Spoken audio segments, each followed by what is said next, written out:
So today I'm checking out the new-ish Blackview Color 8, a smartphone released back in January, and it's my second Blackview product that I'm going to be experimenting on my channel. So if you're interested in seeing what the Blackview Color 8 has to offer out the box, stick around.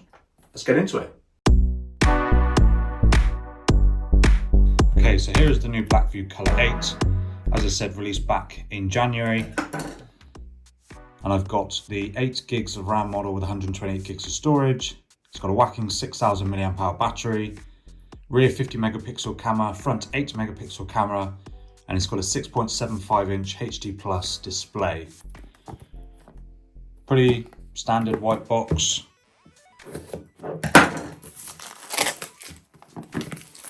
And it's a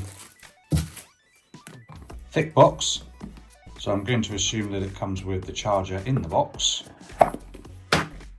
and a load of ribbons as well. So first to come off is actually a tempered glass screen protector, which is nice. Paperwork, and on top of that is the phone with a case already on it. I've got the phone in blue, but it's also available in purple and black. I'm just going to take this off for the time being. And then just a few more specs on that front bit as well.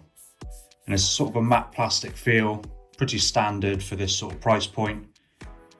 Volume rocker and power button on the right, SIM tray on the left, nothing on the top, and then the usual gumph.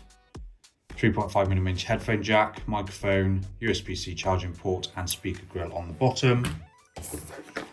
And then you also get a charging brick, which is nice,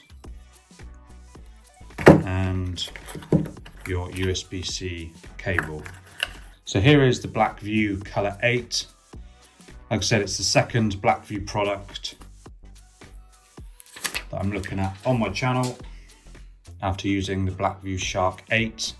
Check out that video if you're interested in seeing that one. So we'll just boot her up. As you can see on the display, there's a bit of a chunky chin on the bottom, and there's a dewdrop notch at the top for the selfie camera. So if we just set up the phone.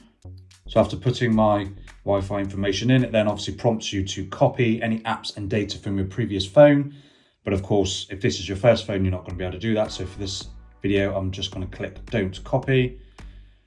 Just checking that information.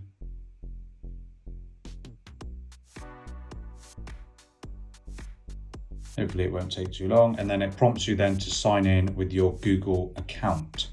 So then of course, once you've done that, it starts downloading your information. Prompts you with all the Google services, so we'll just accept that. This is of course just the usual bits and bobs that you would do with setting up any Android phone. Select Google as my web browser.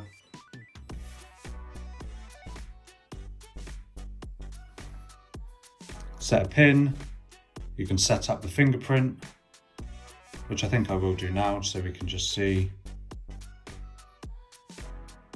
its responsiveness. And to be fair, it seems to be pretty good. Can be a bit of a slow process getting all parts of your finger, the edges, etc. I won't do another one just yet. Face unlock as well, which I'm not going to set up yet. You don't really need to once you've got the fingerprint. Google Assistant information,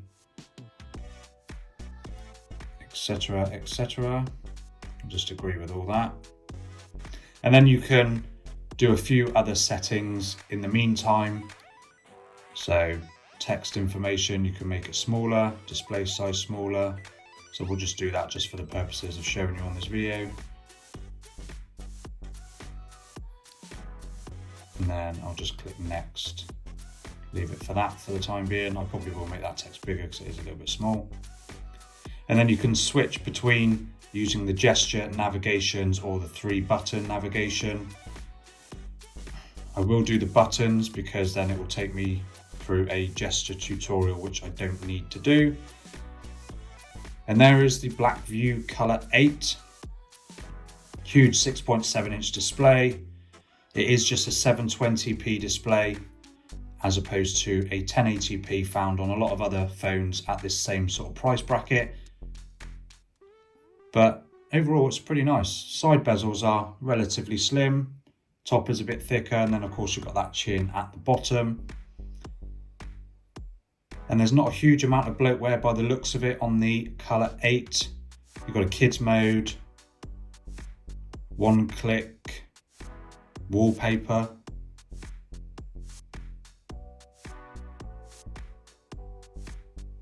And then you can go through some more wallpapers if you want to, but I'm not going to. So yeah, it's a pretty sort of stock looking version of Android. Don't know if you noticed then, that has a big color shift when you're tilting the display, which is pretty common for cheap phones using cheap displays. The off-axis viewing angles aren't particularly great, but of course looking at the phone head on is absolutely fine. And then I won't go through every setting, but if you just jump into the settings, I'm going to make that bigger because that is tiny. Hang on a minute. And we'll do the font bigger as well. So yeah, you've got the usual Bluetooth, Android Auto, bits and bobs. Of course, you've got the display settings. You can switch between light mode and dark mode. As I've just demonstrated, you can change the size of the text and the display. Screen orientation lock, screensaver mode, which you can customize to however you want. And then a few other bits there. Wallpaper and customizations, of course. And then you can go in system style and really tweak how you want the phone to look. And then you've got the choice of some different icons, I'll say some, two. And then themes, you can obviously download more themes if you want to. There we go. Categories. So there's loads of ways in which you can customize your phone. Let's go back onto that in a minute. System style, I know we went on that already, never mind. Sound and vibration, just the usual stuff. Setting your notification volumes for different things, your media, your calls, etc. Battery information, so we're on 68%, show battery percentage there. So like I said, it's got a 6,000 milliamp hour battery in the Color 8, which manufacturers can of course just throw raw numbers at phones like this to kind of hide poor software optimization. I'm not saying that that is what Blackview have done with this phone, but that is something that we can look into ahead of the full review to see what the battery life is like. And then if I just quickly jump into the camera, let me grab the box just to take a couple of snaps. Of course, I don't expect the camera to be particularly wonderful at this price. It's not too bad. Doesn't seem to capture a huge amount of detail on the table. And as you can see, the color is very different on the screen than what the table actually is. But we'll see it in more environments like outside, etc. There is a beauty mode, portrait mode, video, and a 50 megapixel high res mode if you want to do that. And then if we jump into more pro mode, panorama, time lapse, macro, and night mode. So the second camera is a macro camera, which will probably act as a depth sensor as well for those portrait shots. And then you can jump into the settings as well.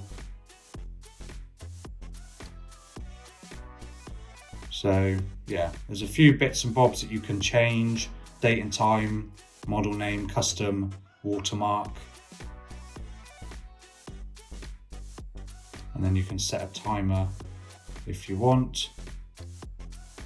So yeah, there's loads of bits that you can do to really change up how you want the photos to come out. And there's options there to change other things as well. So in a nutshell, that's just very quickly the unboxing and first impressions of the Blackview Color 8. Of course, I will be doing a more in-depth review. So if I just jump into the settings quickly, jump into system and system update. So it's running Android 13, and then jump into about phone and it's running Blackview's Doke OS, 128 gigs of storage, up to 2 gigahertz Unisoc T616 processor. So it's a very basic processor. 8 gigs of RAM plus 3 gigs of extra RAM, which is weird considering the box says 8 plus 8. So I don't know which one it is, 8 plus 8 or 8 plus 3. 6000 mAh battery, 720p display, 50 megapixel main camera, 8 megapixel front facing camera. So yeah, we'll see how the Blackview Color 8 does. I can't get over that color shift there. But overall, it doesn't seem to be too bad.